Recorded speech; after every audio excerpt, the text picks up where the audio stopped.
ঢাকায় এসেছে পাকিস্তানের জনপ্রিয় অভিনেত্রী Haniyeh. Hi Bangladesh, it's Hania. Guess what? এখানে সে কতটা এনজয়েবল মোমেন্ট কাটাচ্ছে তা বোঝা যায় তার ইনস্টাগ্রাম ঘাটলে, যেখানে বাংলায় লিখেছে পোস্ট, কানে পড়েছে দুল, কপালে টিপ, ঠিক যেন বাঙালিয়ানা সাজ।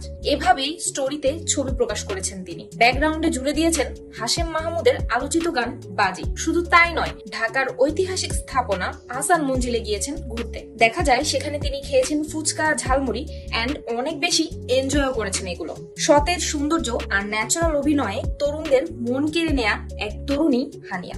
সামাজিক মাধ্যমে তার সরলতা এবং সুন্দর হাসি ভক্তদের কাছে করে তোলে আপনজন। ভ্রমণ, ফ্যাশন আর স্টাইল সব মিলিয়ে তিনি তরুণ প্রজন্মের কৌতূহলের কেন্দ্রবিন্দু। কিন্তু এই অভিনেত্রী সম্পর্কে কতটা জানেন আপনি? পাকিস্তানের রাওয়ালপিন্ডি শহরে 1997 সালে জন্মগ্রহণ করেন হানিয়া। তার শৈশব ও কৈশোর কেটেছে সেখানে। কলেজে ভর্তি হওয়ার পর তার লেখাপড়ার ইতি টানেন তিনি। কলেজে পড়ালেখাকালীন হানিয়া আমির বেশ কটি ডাব ম্যাশ ভিডিও তৈরি করেন, যেগুলো নজরে পড়ে যায় প্রযোজক ইমরান কাজুকে। তিনি তাকে 2016 সালে জানান ছবির জন্য নির্বাচিত করেন। এক দশকের ক্যারিয়ারে মেরি হামসাফার, দিলরুবা, আরা, কাভি মে কাভি তুমের মতো সিরিয়ালে অভিনয় করে বেশ খ্যাতি অর্জন করেন তিনি। এছাড়াও সর্দারজি ছবিতে অভিনয়ের মাধ্যমে বলিউডে অভিষেক ঘটে তার। ছবিটি পাকিস্তানে বেশ সফলতা পায়। রোমান্টিক থেকে কমেডি সব ধরনের চরিত্রে নিজেকে সাবলীলভাবে ফুটিয়ে তোলেন তিনি। তো ভিউয়ার্স, ভিডিওটি যদি ভালো লেগে থাকে তাহলে একটি লাইক, একটি কমেন্ট এবং একটি শেয়ার করে দিবেন। আর অবশ্যই সাবস্ক্রাইব করে দিবেন। আপনার একটি লাইক, কমেন্ট, শেয়ার, সাবস্ক্রিপশন